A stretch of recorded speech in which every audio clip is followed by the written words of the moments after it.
तो लेट, वार, लेट और कॉन्स्ट, हमने इसमें डिफरेंस भी देखा था। वार ओल्ड वे था वेरिएबल बनाने का, अब जो है लेट और कॉन्स्ट यूज़ होता है, ठीक है। और इसके बाद जो हमारे पास इसके बाद हमारे पास टॉपिक था डाटा टाइप्स। डाटा क्या है, जो भी चीज़ हम यूज़ कर रहे होते हैं उसकी आगे फिर टाइप्स हैं फर्दर डाटा की, जिसमें नंबर में आपके पास 8, 10, 15, 20 या पॉइंट्स वाले 3.4, 3.5 इन्फिनिटी नंबर होता है और एक NaN होता है। इसकी डाटा टाइप जो है ना नंबर होती है इस NaN की। NaN की, ये एक इंटरव्यू का क्वेश्चन है कि NaN की डाटा टाइप क्या होती है। पहले यूँ पूछा जाता है कि अगर A को 5 में तकसीम कर दिया जाए तो क्या आएगा आंसर, NaN आएगा। तो NaN की डाटा टाइप क्या होगी, तो वो नंबर होगी। इसके बाद स्ट्रिंग डबल कोट्स या सिंगल कोट में लिखते हैं और तीसरा तरीका बैक टिक में लिखने का होता है। इसके बाद बूलियन, नल और अनडिफाइंड। अनडिफाइंड जब वेरिएबल को डिक्लेयर कर दिया जाए तो उसकी जो फर्स्ट वैल्यू होती है वो अनडिफाइंड होती है। और डिक्लेरेशन और इनिशियलाइजेशन में फ़र्क क्या था कि वेरिएबल को बना लेना डिक्लेयर करना होता है, यानी ये जैसे लेट एज यहाँ तक जस्ट हम करें, ये ना दें तो ये जस्ट डिक्लेरेशन होगा, और अगर वैल्यू भी दे दें तो वो इनिशियलाइजेशन होगा।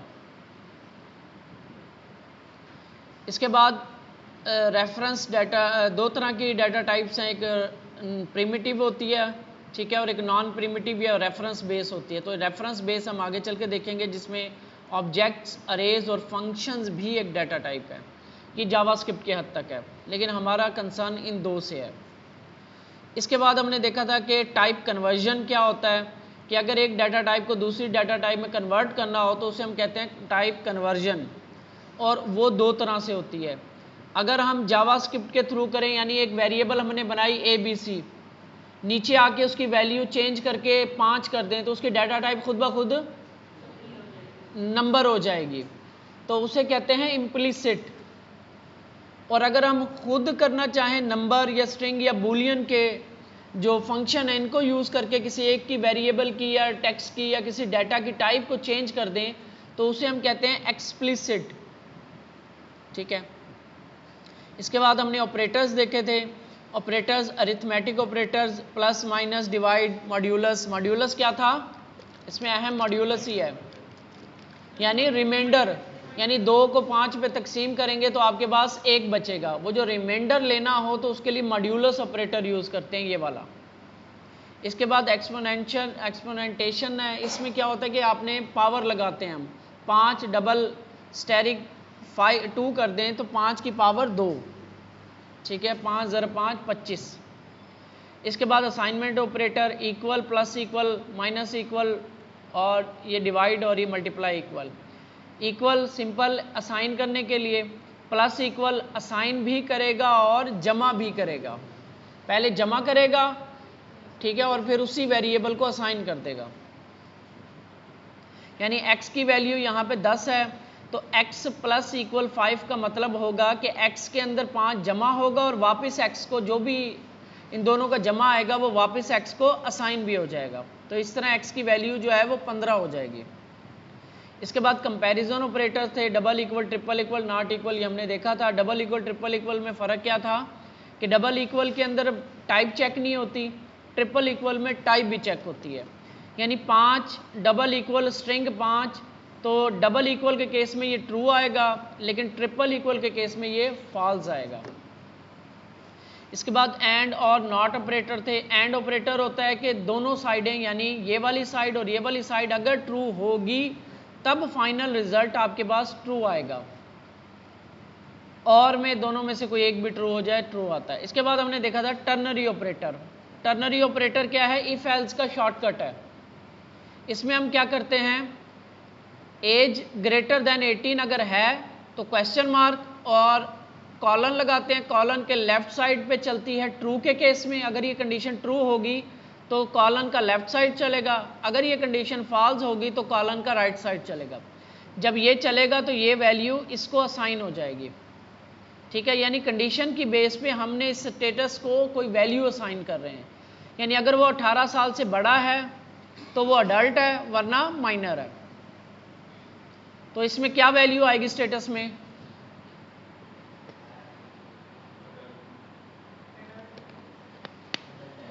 अडल्ट आएगी। इसके बाद कंडीशनल स्टेटमेंट्स हमने देखी थी, इफ एल्स हमें पता है। इसके बाद स्विच देखा था, एक वैल्यू को मल्टीपल के साथ कंपेयर कर रहे होते हैं, स्विच हमने देख लिया था। इसके बाद फिर हमने देखा था लूप्स। लूप्स हमारे पास फॉर लूप, वाइल लूप और डू वाइल लूप होता है, ठीक है। फॉर लूप के अंदर क्या होता है कि हमने कंडीशन, तीन चीज़ें होती हैं लूप में, कंडीशन, इटरेटर काउंट्स, ठीक है, और आपका स्टार्टिंग पॉइंट। तो ये तीनों चीज़ें यहाँ पे एक ही कंडीशन में, एक ही लाइन में आ जाती हैं, तो फॉर लूप होता है। और इसके अंदर क्या होता है कि आपकी ये वेरिएबल जो है ये पहले यहाँ पे आ रही है, स्टार्टिंग पॉइंट यानी इसका इनिशियलाइजेशन कह लो आप इसे। इसके बाद ये कंडीशन आ रही है और इसके बाद ये इंक्रीमेंट ऑपरेटर आ रहा है। तीन चीज़ें होती हैं, तीनों चीज़ें एक लाइन में आ जाती हैं फॉर में। इसमें अलग-अलग, पहले वेरिएबल बना ली, फिर कंडीशन वाइल के साथ, और इसके अंदर हम प्लस प्लस कर रहे हैं। ये तीनों चीज़ें मोस्ट प्रोबेबली यूज़ होती हैं। इसके बाद दो हमने न्यू देखे थे फॉर के लूप्स, फॉर ऑफ और for in loop. For of loop क्या है? Iterates over values of iterable objects. Iterable objects हमारे पास अरेज स्ट्रिंग्स हैं। इस टाइम पे उसने दो एग्जांपल दिए हमें इटरेबल ऑब्जेक्ट्स, मेरा ख्याल है दो ही हैं ये ज़्यादा। इटरेबल ऑब्जेक्ट्स यानी कि जिसके ऊपर तकरार हो सके, जिसके ऊपर लूप चल सके, ठीक है। ये वाले जो लूप हैं ये चल सके। ये लूप नॉर्मली ऑब्जेक्ट के ऊपर नहीं चल रहे थे, हमने उसको ट्रिक के थ्रू चलाया था। आई को उसके अंदर रख देते थे, की निकालते थे, फिर की को हम डालते थे, इस तरह कर रहे थे। लेकिन अरे के ऊपर ये लूप इजीली चल जाते हैं। तो ये लूप जिन पे चल रहे होंगे तो उस पर फॉर ऑफ लूप भी चल जाएगा। तो फॉर ऑफ लूप में क्या होता है, ये एक अरे है लेट फ्रूट्स, फॉर अंदर हमने लेट फ्रूट यानी कि सिंगल एक वेरिएबल बनाई, ऑफ फ्रूट्स ये वाली अरे। अब क्या होगा, जब लूप चलेगा तो एक एक एलिमेंट इस वेरिएबल में आता रहेगा। पहले आएगा एप्पल, फिर दूसरे लूप में मैंगो, तीसरे लूप में बनाना। ये फॉर ऑफ लूप जो है आपका अरेज पे चल रहा है और स्ट्रिंग्स पे चल रहा है। फिर हमने देखा था for in loop. For in loop जो है ये क्या करता है, ये आपको कीज के ऊपर चलता है, यानी ऑब्जेक्ट की कीज देगा आपको। यहाँ पे एक ऑब्जेक्ट बनाया हुआ नेम एज, ठीक है, और फॉर लेट की इन पर्सन यानी कि ये जो ऑब्जेक्ट है, और यहाँ पे आपको इस की में इसका नेम और एज मिलेगी, ठीक है। और उसको फिर हम पर्सन में रख के ये हमने ऑब्जेक्ट को की निकालने का तरीकेकार हमें पता है दो तरीके से, या डॉट के साथ या अरे वाला तरीका। आज हम देखते हैं फंक्शंस। अच्छा जी, फंक्शंस क्या है? फंक्शन क्या है? Function is a reusable block of code that performs a specific task, ठीक है। एक reusable code block of code होता है जो एक स्पेसिफिक टास्क परफॉर्म करने के लिए यूज होता है। हेल्प इन कोड रीडेबिलिटी, यानी हम डिफरेंट कोड को, बड़े बड़े कोड को छोटे छोटे फंक्शंस में कन्वर्ट कर देते हैं। ड्राइव प्रिंसिपल यानी कि डोंट रिपीट योर सेल्फ, यानी कि बार बार एक चीज़ जो है, फ़र्ज़ करो एक काम है, आपने बार बार रकमों को जमा करना है, तो आप प्लस प्लस ऑपरेटर यूज़ करो, तो आप एक फंक्शन बना लो, उसके अंदर आप उसको पास करो, तो आपको जमा करके या ज़रब दे के जो भी उसका है परसेंटेज निकालनी है वो निकाल के आपको दे देगा। कैन एक्सेप्ट इनपुट्स, यानी कि हम इसको पैरामीटर्स पास कर सकते हैं, एंड रिटर्न आउटपुट, और कोई ना कोई वो आउटपुट आपको रिटर्न करता है। तो ये फंक्शन का कीवर्ड यूज़ होता है, उसके बाद फंक्शन का नाम, इसके अंदर इसके यानी कर्ली ब्रेस पैरेंथेसिस, और इसके बाद ये ब्लॉक ऑफ कोड पैरेंथेसिस, इसके अंदर फंक्शन होता है, ठीक है। और इसको फंक्शन खुद से नहीं चलता, उसको चलाने के लिए आपको इसे कॉल करना पड़ता है। इसके बाद दूसरा यहाँ पे टॉपिक है जी, आर्ग्यूमेंट्स क्या होते हैं, पैरामीटर्स क्या होते हैं। ये सवाल भी पूछा जाता है, आर्ग्यूमेंट्स और पैरामीटर में क्या फ़र्क होता है। तो आर्ग्यूमेंट, पैरामीटर होते हैं जब वेरिएबल बनाई, यानी फंक्शन की डेफिनेशन में जो नेम लिखा हुआ है ना, इसको हम कहते हैं पैरामीटर, ठीक है। जब इस फंक्शन को यूज करके डाटा पास किया जाता है इसकी जगह पे, उसको हम कह रहे होते हैं आर्ग्यूमेंट। बस ये फर्क है। पैरामीटर होता है वो जो वेरिएबल का नाम रखा आपने जैसे हम सम का फंक्शन बना रहे थे, n1 n2 रख रहे थे हम। मैं यार यहीं पे कर लेता हूँ फंक्शन सम, तो यहाँ पे n1 n2, ये n1 n2 क्या है? पैरामीटर। तो n1 और ये जो n1 और n2 मैंने लिखा है, ये कोई भी नाम लिख सकते हो। ये जो होते हैं ये फंक्शन के अंदर यूज होते हैं, इनका बाहर कोई ताल्लुक नहीं होता, ये अंदर यूज करने के लिए होते हैं। और इनकी पोजीशन भी इंपॉर्टेंट होती है, इस पोजीशन पे पड़ा हुआ है तो ये यहाँ से आपने जो पास करना है तो फिर इसके अकॉर्डिंग ही करना है आपने। तो ये कुछ ना कुछ रिटर्न करता है, तो मैंने इसे कहा जी let res is equal to sum का फंक्शन, और इसमें मैंने 5 और 6 पास कर दिया। ये 5 और 6 क्या है इस टाइम पे? आर्ग्यूमेंट्स। तो कंसोल डॉट लॉग रिजल्ट आपका क्या आएगा? 11। रिजल्ट आपके पास 11 आ गया।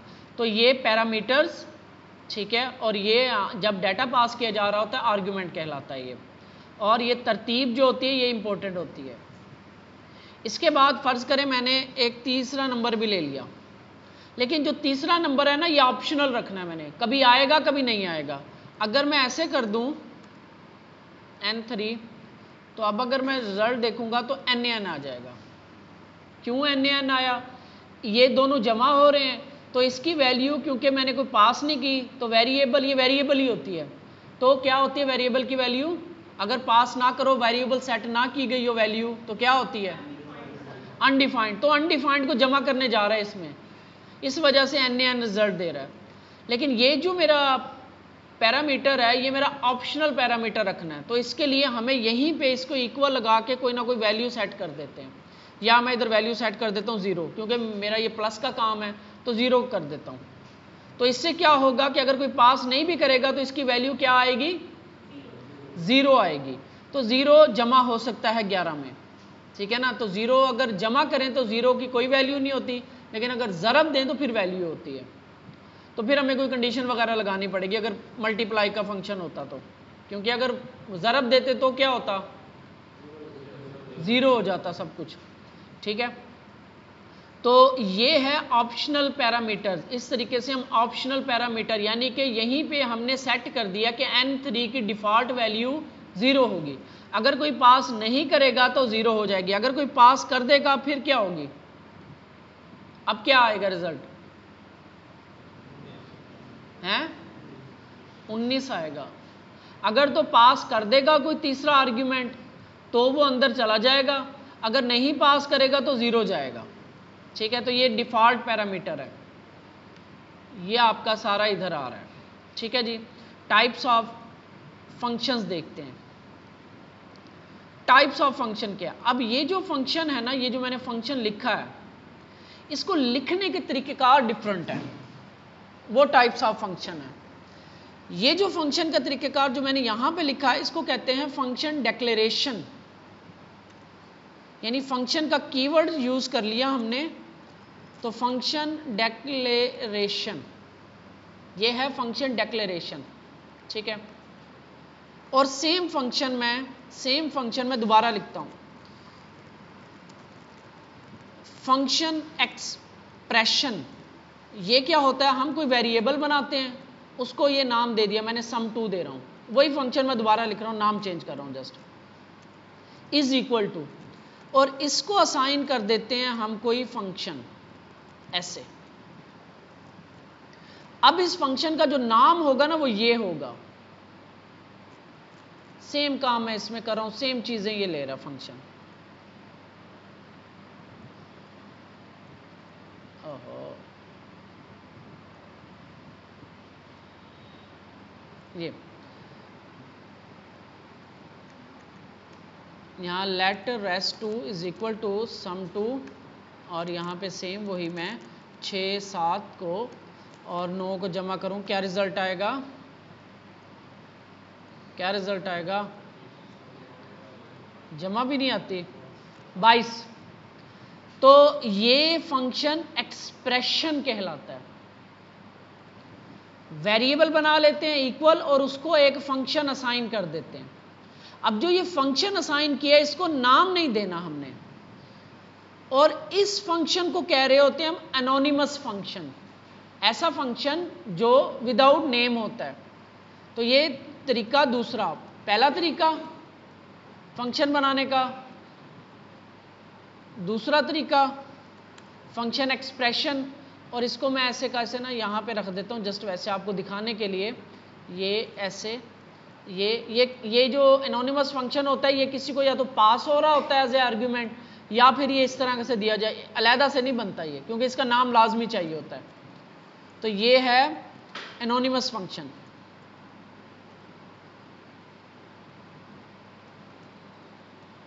तीन हो गए हमारे पास।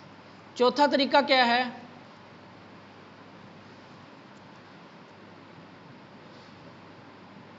Arrow function. अब यही सेम फंक्शन को मैं अब एरो में लिखूंगा। एरो कैसे होता है? Let sum 3 is equal to, इसमें हमने फंक्शन का कीवर्ड ही नहीं लगाना, हमने ऐसे लिखना है और आगे एक एरो लगा देना है और ऐसे कर देना है। ये है हमारा फैट एरो फंक्शन भी कहते हैं इसको, एरो फंक्शन भी कहते हैं। ये है वही चीजें, सारा कुछ वही है, जस्ट लिखने का तरीकाकार चेंज हो रहा है। अब ये सेम चीज, ये भी सेम चीज ले रहा है, सेम काम कर रहा है, ये रिटर्न कर रहा है कुछ सेम काम। यानी हमने करली ब्रेस लगाई, पैरेंथेसिस लगाई, उसके बाद ये एरो लगा दिया इस तरह, और उसके बाद आगे करली ब्रेस। ये फंक्शन बहुत ज़्यादा यूज़ होगा, आगे हम ज़्यादा यही यूज़ करेंगे तरीक़ेकार। इसको कहते हैं एरो फंक्शन। अब इसको और इसको लिखने में फ़र्क क्या, क्यों बने हैं? तो इसका शॉर्टकट वे कह सकते हो आप। अब इसके क्या शॉर्टकट तरीका है ये भी मैं आगे बताता हूँ, इसको यूज़ करके भी दिखा देता हूँ आपको। तो ये वैसे यूज़ होगा, वैसे यूज़ करने की ज़रूरत। चलो, let res3 is equal to sum 3, same वही है, ठीक है। कितने होंगे ये?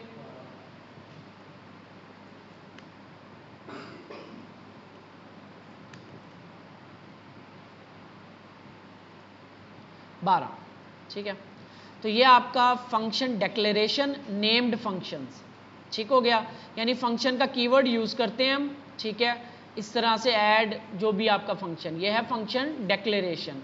Function expression, function assign to a variable, एक वेरिएबल को असाइन कर देते हैं एक फंक्शन, ठीक है, इसको कहते हैं फंक्शन एक्सप्रेशन। और ये होस्ट नहीं होता फंक्शन, इसकी ख़ास बात ये है, कल हमने होस्टिंग देखी थी कि वेरिएबल में लेट वार वाली वेरिएबल्स को होस्ट करके ऊपर ले जाता है, ठीक है, और फंक्शन को भी होस्ट करके ऊपर ले जाता है। लेकिन अगर फंक्शन ऐसे बना हुआ है, फंक्शन एक्सप्रेशन है, तो ये होस्ट नहीं होता। ये भी एक होस्टिंग जो है ये प्रॉब्लम भी है और सॉल्यूशन भी है, यानी कि फ़ायदा भी है, इसका नुकसान भी है, यूँ समझ लो। तो ये फंक्शन होस्ट होता है, ये वाला डिक्लेरेशन वाला।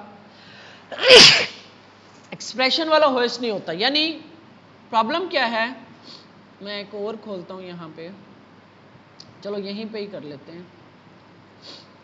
अब ये जो फंक्शन है सम वाला, ये बन रहा लाइन नंबर 2 पे, लाइन नंबर 5 पे बन रहा है। तो मैं यहाँ पे इसको यूज़ कर सकता हूँ, सम, ये कुछ रिटर्न करेगा लेकिन हमें एरर कोई नहीं आया, ये चल गया सही, वो रिटर्न करके कर सकते हैं हम। तो ये चल गया सही, बना लाइन नंबर 5 पे, यूज़ ये लाइन नंबर 1 पे हो रहा है। क्यों? क्योंकि ये फंक्शन जब जावास्क्रिप्ट का कोड चलता है वो क्या करता है, इस फंक्शन को उठाता है, सबसे टॉप पे ले जाता है, सबसे टॉप पे, इस वजह से ये फंक्शन रन हो जाता है, ठीक है, फंक्शन डिक्लेरेशन के केस में। लेकिन ये जो फंक्शन है sum2, ये अगर हम यहाँ पे चलाएं तब क्या होगा, तब आपके पास एरर आ जाएगा, क्योंकि ये जो फंक्शन एक्सप्रेशन है ये होस्ट नहीं होता।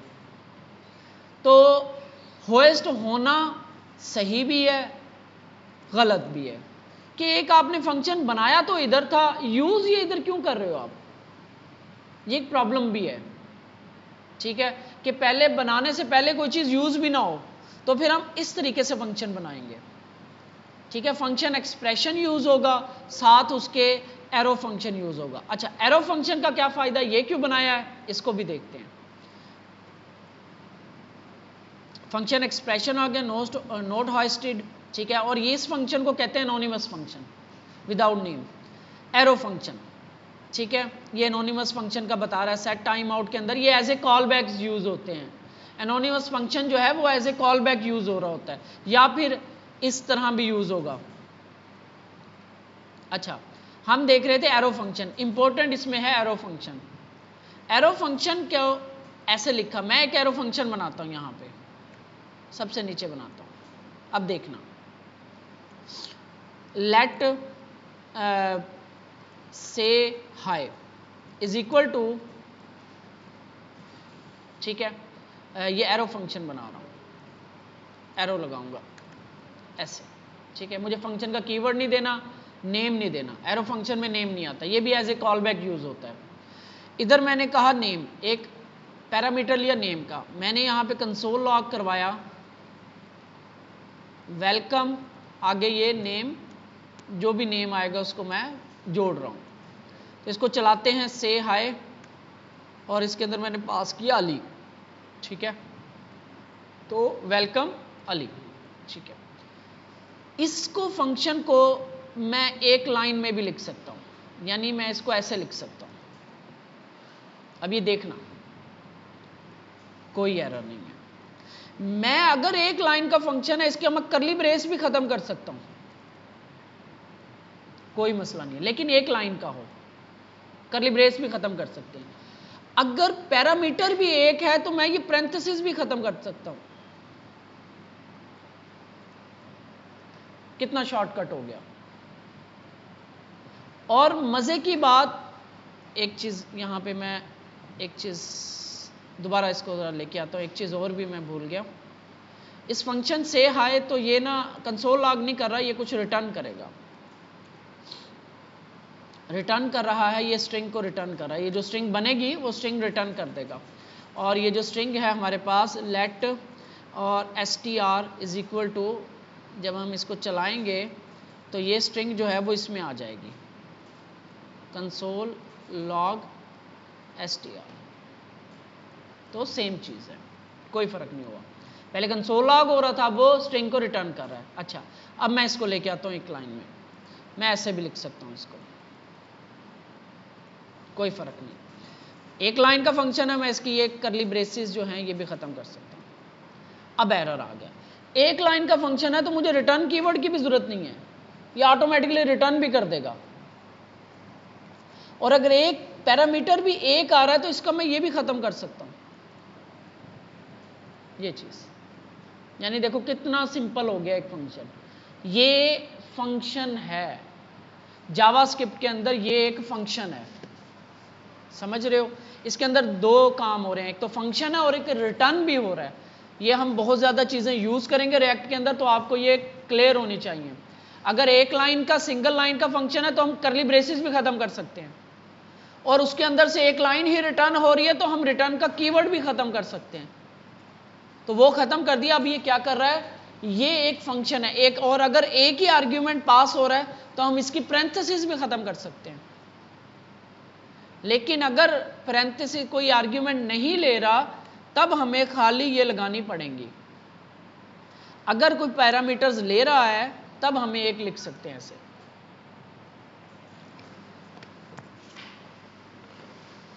तो ये जो है ये एरो फंक्शन की एग्जांपल्स हैं। तो ये एरो फंक्शन जो है ये बहुत ज़्यादा यूज़ होगा, ठीक है, आगे जाके बहुत ज़्यादा यूज़ होगा। और इसके अलावा इसकी जो डिफरेंस है वो एक एडवांस किस्म का डिफरेंस है दिस का, तो वो हमारे केस में नहीं है। दिस हमारे केस में यूज़ नहीं होता, रिएक्ट के अंदर मोस्ट प्रोबेबली यूज़ नहीं होता। तो ये जो है आपका ये एरो फंक्शन, ये इतना सा एक एरो फंक्शन है, ठीक है। तो ये इस फंक्शन से हमने इसको एरो फंक्शन बना। लेकिन अगर दो आर्ग्यूमेंट होंगे तब हमें इसको इस तरीके से करना पड़ेगा, यानी n1 n2 ऐसे करना पड़ेगा। अगर एक आर्ग्यूमेंट है, एक पैरामीटर है, यानी n1 या नेम ले रहा है, तो उसको आप ऐसे भी लिख सकते हो। तो ये भी एक फंक्शन बना हुआ है। यहाँ पे आपके पास ये देखो, short syntax uses arrow function, arrow function के बारे में बता दें। Does not have its own this, तो ये एक एडवांस की चीज़ है, इसको छोड़ दो। लेक्सिकल दिस होता है, इसके अंदर लेक्सिकल दिस होता है। अब ये लेक्सिकल स्कोप क्या है, इसको भी एडवांस चीज़ है। तो ये उसने एक एग्जांपल दी हुई है कि ए बी एरो आगे ए डिवाइडेड बी, यानी कि जब इसको हम यूज़ करेंगे तो ये देखो यहाँ पे रिटर्न नहीं लगाया हुआ, लेकिन यहाँ पे ये रिटर्न खुद ब खुद कर देगा, ठीक है। तो ये फंक्शन चलेगा, ये इसका नाम है, कॉन्स के साथ इसने यूज़ किया हुआ डिवाइड, डिवाइड को इसने यूज़ किया, आउटपुट इसका 5 आएगा। इसके बाद एनोनिमस फंक्शन है, ये तो हमें पता है कि बगैर नाम का फंक्शन लेकिन कीवर्ड लगा हुआ हो उसके साथ। अगर कीवर्ड नहीं लगेगा तो फिर एरो लगेगा इधर, वो एरो फंक्शन बन जाएगा। इसके बाद इफ़ी फंक्शंस होते हैं इमीडिएटली इन्वोक्ड फंक्शंस, यानी ऐसे फंक्शन जो बनते भी इसके अंदर हैं, इन्वोक भी खुद ब खुद हो जाते हैं। ये भी बहुत कम यूज़ होता है, तो इसको भी जस्ट एक एग्जांपल के तौर पे देख लेते हैं। यानी इसमें आपने 2 ऐसे पैरेंथेसिस लगानी है, और पहली पैरेंथेसिस के अंदर आपने एक फंक्शन पास कर देना अनोनिमस, अलर्ट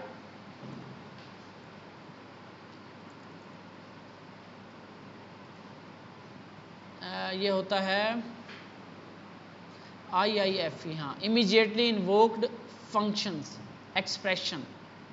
रन किया तो console log is not defined, कहाँ पे आ रहा है एरर, 48 पे।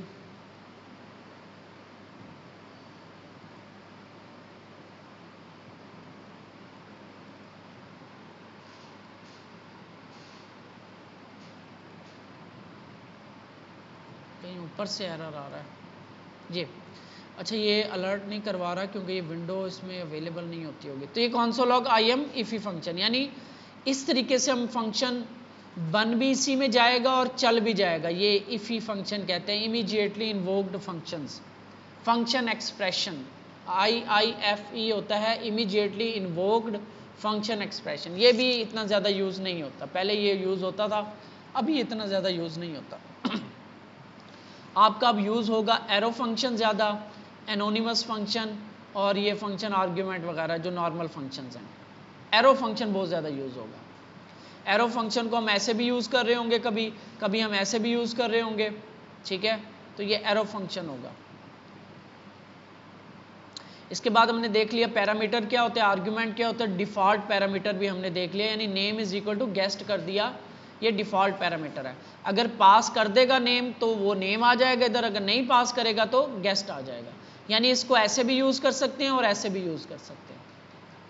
इसके बाद स्कोप है, स्कोप हमने कल देखा था, फंक्शन लेवल, फंक्शन के अंदर अगर कोई वेरिएबल बनी है तो उसका स्कोप जो है वो फंक्शन के अंदर होता है मोस्टली, ठीक है। करली ब्रेस, इसके अंदर जस्ट ब्लॉक लेवल वाला स्कोप आपको समझ आना चाहिए। जो आपका ये ब्लॉक लेवल होता है, ब्लॉक ये करली ब्रेस से करली ब्रेस ब्लॉक होता है आपका। तो ब्लॉक के अंदर अगर वेरिएबल बनी है तो उसको आप बाहर एक्सेस करोगे तो आपको नहीं मिलेगी, एरर आ जाएगा। कौन सी, लेट और कॉन्स्ट वाली, वार वाली आपको हर जगह मिल जाती है। इस वजह से वार को हम यूज़ नहीं करते, क्योंकि एक आपने कुछ बड़ा सारा डॉक्यूमेंट है, आपने ऊपर एक वेरिएबल का नाम बना लिया, गलती से दोबारा फिर बन गया, या किसी और ने बनाया, एक फाइल नहीं होंगी, ये बहुत सारी फाइलें होती हैं। तो इसलिए लेट सबसे पहले कॉन्स्ट से बनाएंगे हम, मोस्टली मैं कॉन्स्ट से बनाऊंगा। जब मुझे लगेगा कि कोई वेरिएबल है जिसकी वैल्यू इन फ्यूचर चेंज हो सकती है तो उसको लेट से बना लेंगे बस। क्लोजर ये थोड़ा सा टेक्निकल है, ठीक है, इसको जस्ट थ्योरेटिकली समझ लो कि ये क्या चीज़ है।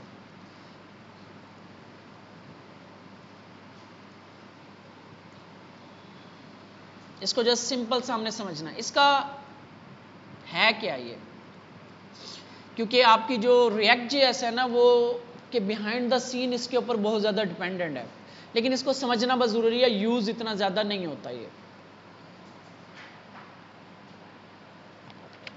Closure is created when a function remembers variables from its outer scope.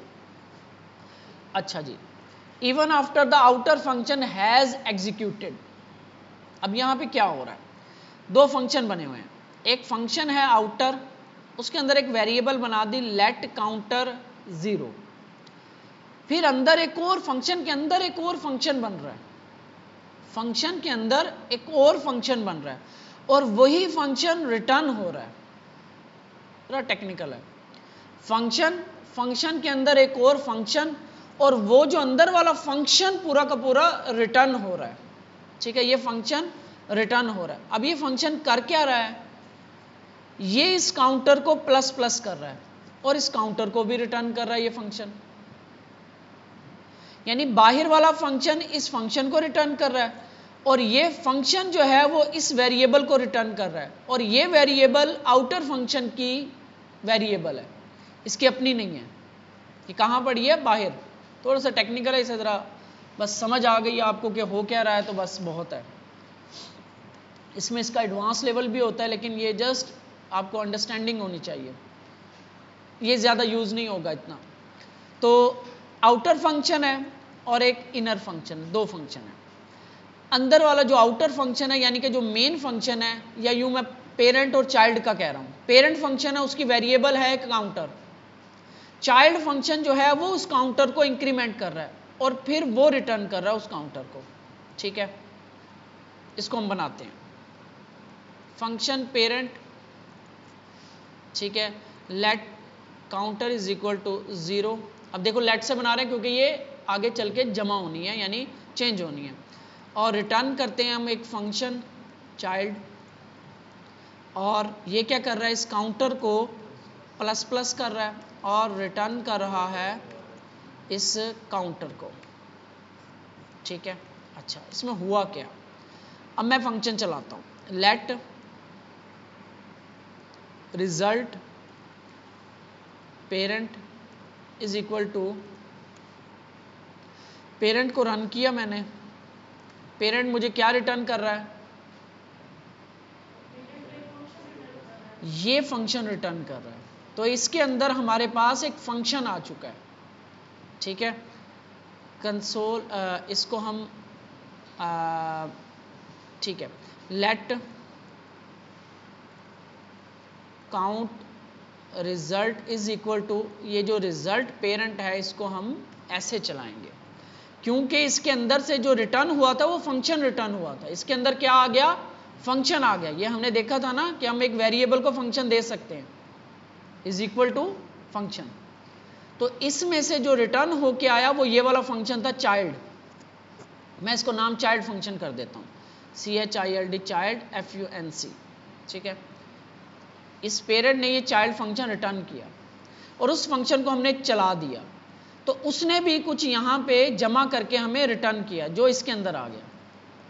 अब इसको कंसोल लॉग करते हैं, इसमें क्या आया, काउंट रिजल्ट, रन किया मैंने, 1 आया।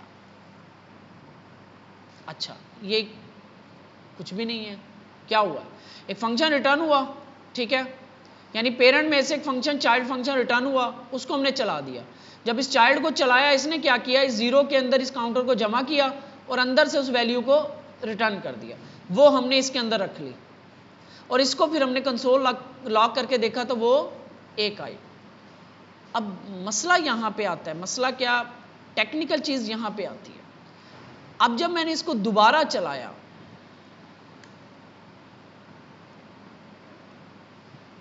तो ये 2 हो गई। अब इसमें नई बात क्या है, नई बात ये है, यूनिक बात ये है कि ये जो चाइल्ड फंक्शन, ये पेरेंट ने ये वाला फंक्शन जो है ना, ये जो पेरेंट फंक्शन था ना वो चल गया, एक दफा चल गया। जब चीज चल जाती है तो वो आपके, कोई फंक्शन जब चल जाता है वो जावास्क्रिप्ट के लूप से निकल जाता है। जावास्क्रिप्ट ने एक फंक्शन चला दिया, खत्म। ठीक है, वेरिएबल पड़ी हुई है इसके अंदर। अब जो ये चाइल्ड वेरिएबल है, अब दोबारा कौन सा चल रहा है फंक्शन, चाइल्ड वाला, अंदर वाला फंक्शन चल रहा है। पेरेंट एक दफा चल गया, खत्म, वेरिएबल इसके अंदर पड़ी हुई थी। अब ये चाइल्ड फंक्शन क्या कर रहा है, अपने पेरेंट की जो ये वेरिएबल थी इसको रिमेंबर किए हुए, इसको याद है कि यहां पे 0 था, फिर उसको उसने 1 कर दिया। 1 जब किया इसने, चेंज कौन सी वेरिएबल हुई, पेरेंट की। जब दोबारा चलाया तो उसने 0 के अंदर 1 नहीं किया, 1 के अंदर 2 कर दिया, पिछली वेरिएबल भी याद रखी।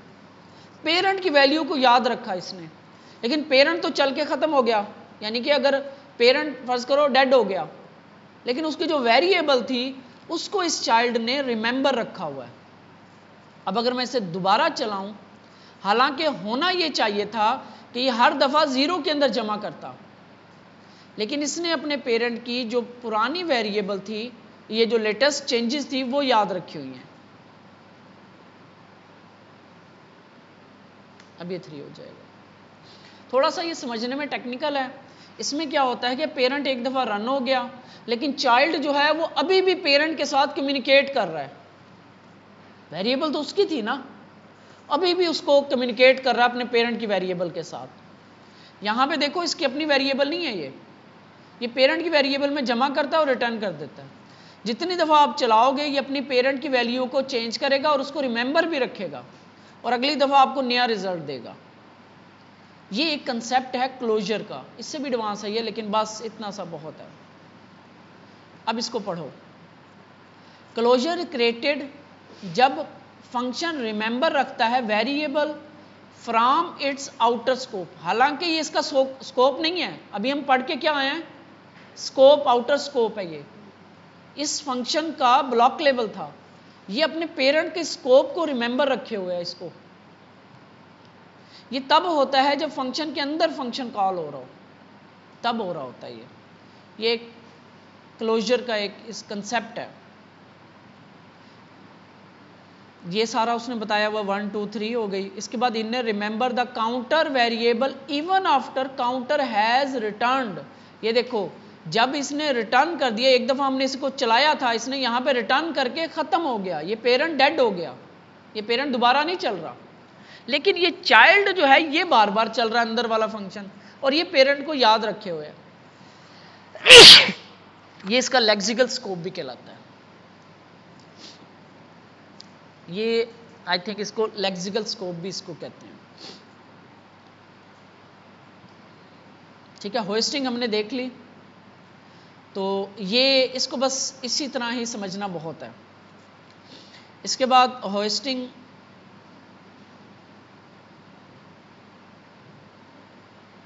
ये रेफरेंस बेस बाद में देखेंगे। ठीक है, तो इसको जस्ट आपने प्रैक्टिस करके देख लेना है। होस्टिंग क्या है? Hoisting in JavaScript by default behaviour of moving declarations to the top of the current scope. यानी जावास्क्रिप्ट के अंदर जो वार से वेरिएबल बनेगी वो उठा के ऊपर ले जाएगा। यानी हम वेरिएबल डिक्लेयर करने से पहले ही उसको यूज़ भी कर सकते हैं, वार के साथ अगर बनी हो, या फंक्शन को बनाने से पहले भी उसको यूज़ कर सकते हैं। ये सिर्फ जावास्क्रिप्ट में होता है। और उसके पीछे मैकेनिज्म क्या चल रहा होता है? होस्टिंग वाला।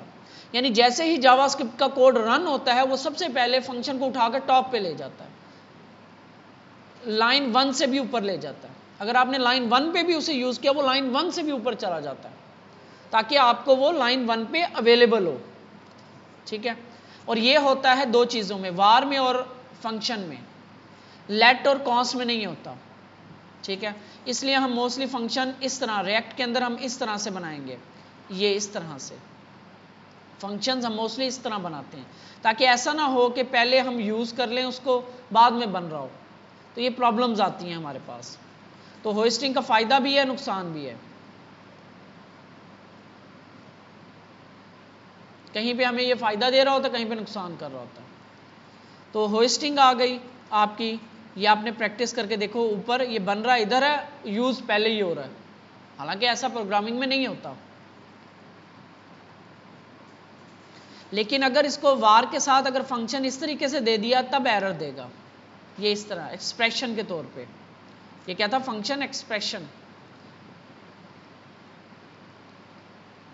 फंक्शन डिक्लेरेशन जो होती है फंक्शन कीवर्ड के साथ, वो जो नेम वाला था, ये वाला फंक्शन ग्रीट, ये जो है ये प्रॉपर होस्ट होता है फुल्ली, लेकिन डिक्लेरेशन और इनिशियलाइजेशन नॉट। ठीक है, ये वेरिएबल के केस में होता है, यानी वेरिएबल की डिक्लेरेशन ऊपर चली जाती है लेकिन उसकी इनिशियलाइजेशन नहीं जाती। यानी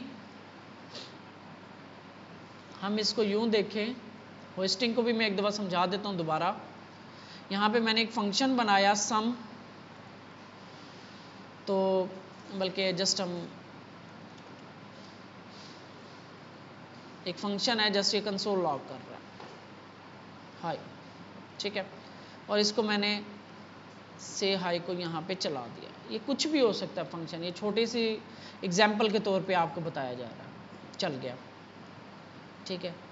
इसको मैं यहाँ पे चलाऊं तब भी चल गया, ये क्या बात हुई? अभी तो बना तो जाके बनना है इसने 3 नंबर लाइन पे, चल गया ये 1 पे। तो क्या होता है, जावास्क्रिप्ट जैसे ही फंक्शन रन करने लगता है कोड को, तो इसको उठाता है, इसको सबसे ऊपर ले जाता है, पूरा का पूरा फंक्शन। इस वजह से हमें ये अवेलेबल हो जाता है। पढ़ा ये उधर ही होता है 3 नंबर पे, लेकिन जब वो कोड रन हो रहा होता है ना, तो वो अपनी कोडिंग करता है, जावास्क्रिप्ट का इंजन वो उठाता है, इसको उठा के ऊपर ले जाता है, ठीक है, ये हो रहा होता है, इसे हम कहते हैं होस्टिंग।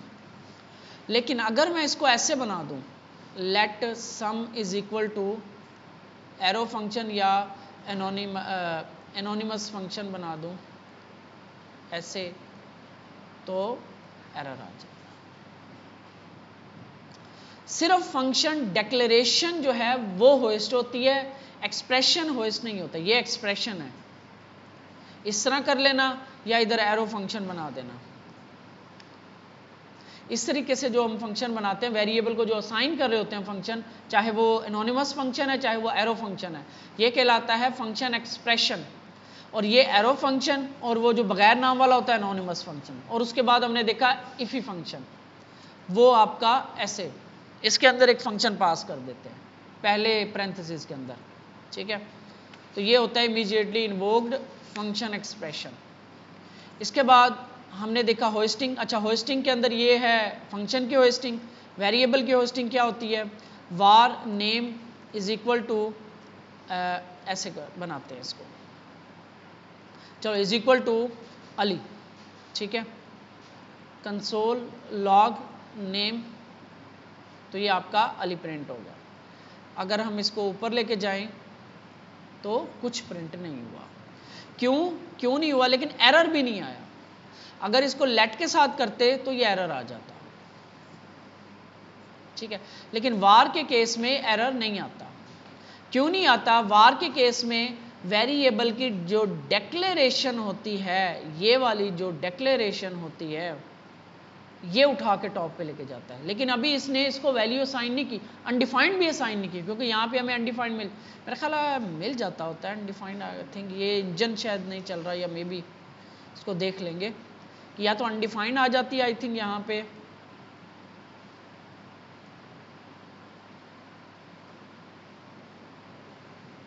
ठीक है। तो ये होस्टिंग का कंसेप्ट है। लेट और वार के केस में, लेट और कॉन्स्ट के केस में होस्टिंग नहीं होती, चाहे वो फंक्शन के साथ हो चाहे वो उसके साथ हो। बस अभी ये वाला देख लो आप, फिर अगर हमें टाइम लगा तो हम अरे और ऑब्जेक्ट को रिवाइज कर लेंगे, ताकि हम इसको जल्द से जल्द ख़त्म करने की कोशिश करें। कल आपका फ्राइडे है, तो इसके अरे और ऑब्जेक्ट को हम तकरीबन 11 बजे देखते हैं, 11 सवा 11 बजे इसको देख लेते हैं। वही हमने जो पढ़ा हुआ वही चीज़ें हैं इसमें।